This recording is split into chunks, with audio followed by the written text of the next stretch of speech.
कैसे हैं आप सब लोग। देखिए यूपीपीसीएस प्री एग्ज़ाम की डेट सामने आ चुकी है।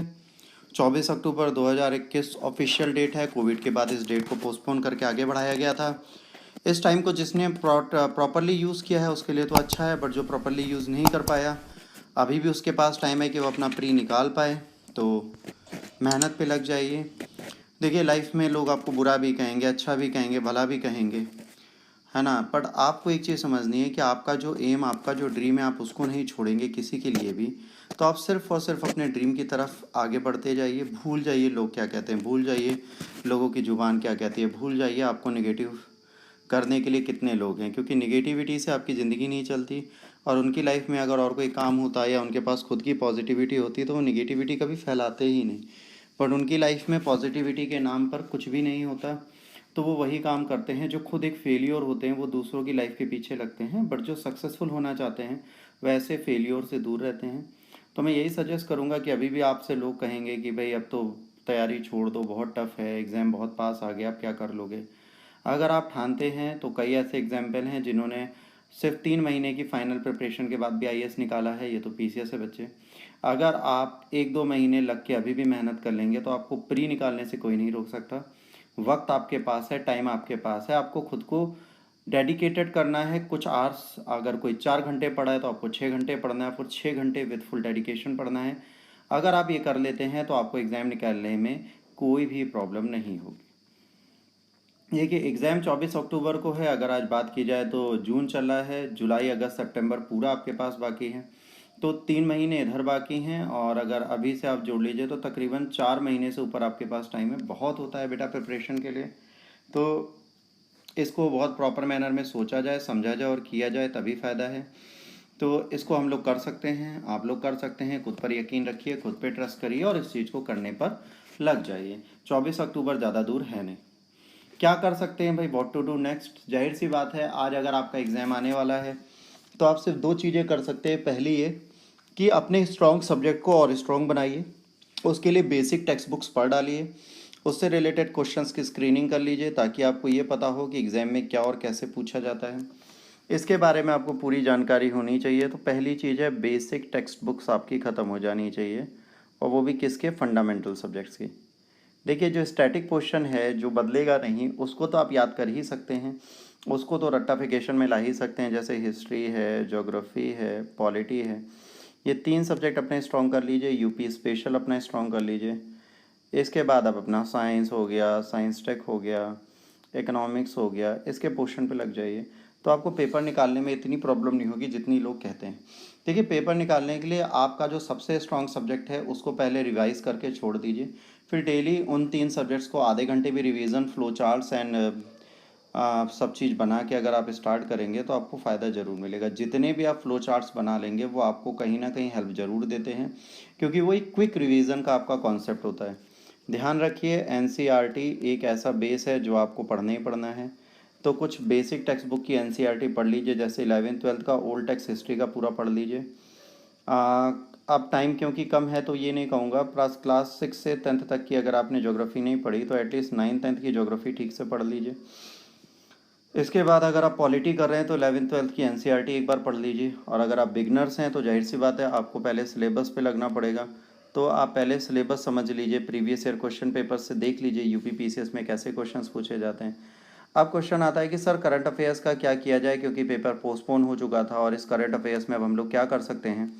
तो बेटा पेपर पोस्टपोन हुआ था और पेपर बन भी चुका होगा प्रोबेबली, बट हमारा कंसर्न ये है कि हम इसको रिस्क में बिल्कुल नहीं ले सकते। तो अब आपको जो तैयारी में अपना पेपर पढ़ना है और उसकी प्रिपरेशन को जो देखना है वो आपको देखना है बेटा। लास्ट ईयर, मैं लास्ट ईयर की बात कर रहा हूँ। लास्ट ईयर जुलाई से आप स्टार्ट करिए अपना करंट अफेयर्स, और इस साल जून तक का पूरा कंप्लीट कर लीजिए। देखिए यूपी पीसीएस कभी कभार 2 ईयर्स बैक का भी करंट पूछ लेता है, बट हमारा कंसर्न उनके दिए गए 150 के 150 क्वेश्चन करना कभी नहीं होता।